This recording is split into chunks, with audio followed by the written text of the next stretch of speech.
Karisma, ito yung room namin. Room 419. So, ngayon, itutur ko kayo dito. Yan, si Kuya Mango ay harok na ang puwet. Hindi pa. Ano to? Yung tawag dito. Ito yung itutur ko kayo. Bali kasi, 4 kami, good for 4 yung room namin. Akala nga namin, isang room lang na kaming 4 na, yung pala, meron pang extension dito. Pero bago ko kayo i-tour dun sa kabila, dito muna. Ito yung room namin, pero medyo magulo na. Kasi nga, yung mga gamit namin. Huwag nyo nang pansinin yung magulo. Huwag nyo nang pansinin. Ito, yun. Bale, 2 beds dito sa side na to. Dito sa yellow sa yellow room. And ito meron silang safety safety deposit box, kung ano man tawag dito, basta safety pit. Tapos meron silang free sleeper, yung laundry, lalagyan ng laundry. Meron silang hair dryer.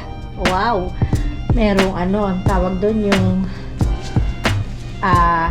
timbangan kung gano'n nang itataba ko. Tapos, ano pang laman? May rep sila, pero ayan, ang laman is yung milk lang, nung dala naming milk para dun sa anak naming bunso. Si bunso nandun sa ano ba tawag doon? Isang hotel. Sa isang hotel kung saan naka-check-in yung kapatid ko. Ayan, meron ditong dalawang, ininuman mo na to, Mare? Okay. Nagulat ako bigla kasi dalawa, tas may bawas. Meron ditong dalawang tubig, free, courtesy of Astoria. Then lalagyan ng kape. Ano pang meron dito? Microwave. Ito, ano to? Wala lang. And then meron silang sink. What's this? Wala lang. Ito meron silang gym. Yung mga amenities pwede naman namin gamitin, like yung gym, yung swimming pool nila, yan. Tapos ngayon lang kami naka-check-in. Buti tinawagan na kami ng 2 o'clock kasi sabi nga ang members check-in daw is 4 o'clock. Pero pag daw may may na free na room na, so tatawagan na lang kami. Kaya yun, naka-check-in naman kami ng mas maaga. Ito yung kanilang bathroom. Ayan.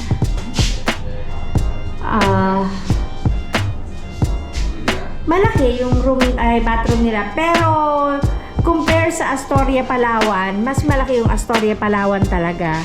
As in, bukod sa may bathtub, meron pa silang yung shower, talaga. Tapos, meron pa silang kitchen sa Astoria, Palawan. Ito naman, ganun din, same din, lang, parang connecting room lang siya. Yun nga, tulad nung sabi ko kanina, akala ko 1 room lang na good for 4 na, yung pala, meron pang extra room para sa amin. Sayang nga dapat kung alam lang namin, di sana dito na lang namin sinama yung kapatid ko. Kasi sabi, 1 room lang. Yung pala, 2 rooms na may extra bed. Tapos dito, yun, kung gusto nyo kumain, pwede naman mag-take out ng food. Kasi nga, wala silang kitchen tulad ng Astoria, Palawan. Siguro kasi dahil dito marami ka nang mabibiling pagkain. Ito. Ganon din, same din lang sa kabila. Merong bathtub. Then, ganon, walang pinagkaiba. Color lang. Ang nagkaiba, yellow ang nila dito. Yellow yung dining table at saka yung chairs. Pero green yung nila, yung color ng room. Green room, and then the other side is the yellow room.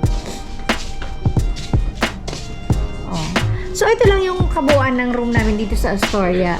Mag-stay kami dito for 4 days. And then, back to Manila. Dito muna ako sa office, ha? Ayan. Wala kaming nagawa ngayong maghapon. Ewan ko sa hanggang mamayang hapon. Kasi si Bunso nga nandun sa kabilang hotel. Nakatulog na dun kahit hintay namin. Kaya dito lang muna kami. Hintayin lang namin na iayos ko lang yung mga gamit namin. And then susunduin na namin baka gising na rin. Para may sayang naman kasi yung one day kung wala kaming magagawa. So, yun lang. At bye-bye! Ay ko na, so... Ito yung pinto pala. Di ba? Connecting.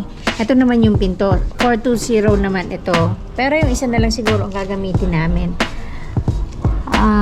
Saka ako na lang kayo itutur sa palibot nitong Astoria. I mean, sa baba, sa swimming pool.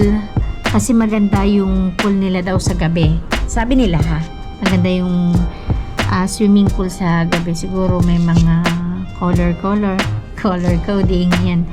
So, saka ko na lang kayo tour sa buong hotel next time. For now, room tour lang muna tayo.